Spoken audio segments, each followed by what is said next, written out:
एक समय की बात है। एक बार एक जंगल में एक साधु एक छोटी सी कुटिया में रहते थे, जहां पर एक नदी थी। वे दिन भर मंत्रों और भगवान के नाम का जाप करते और जंगल में मिलने वाले फल खाकर प्रसन्न रहते थे।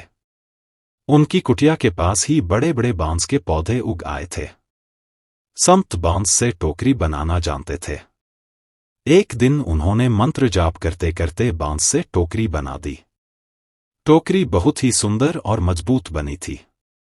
संत ने सोचा कि ये टोकरी मेरे लिए तो किसी काम की नहीं है। ये सोचकर उन्होंने टोकरी को नदी में बहा दिया।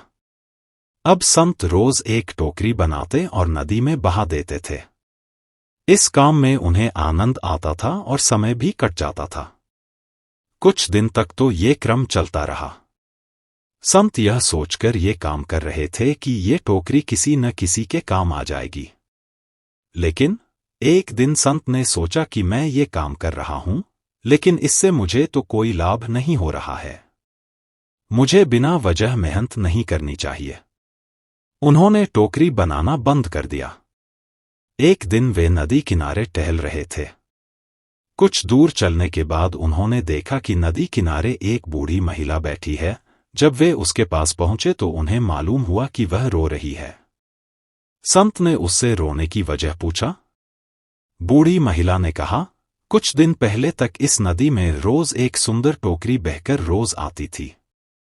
मैं उस टोकरी को निकालकर पास के गांव में बेच आती थी। इससे जो धन मिलता था उससे मेरा जीवन चल रहा था।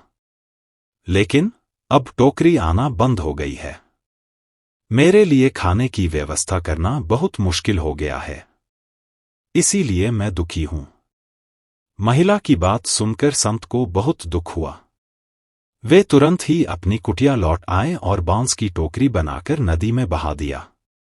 इसके बाद वे रोज ये काम करने लगे ताकि उस बूढ़ी महिला की मदद हो सके।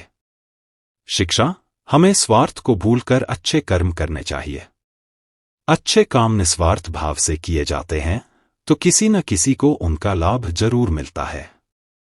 इसलिए हमें बिना किसी निजी स्वार्थ के भलाई के काम करते रहना चाहिए।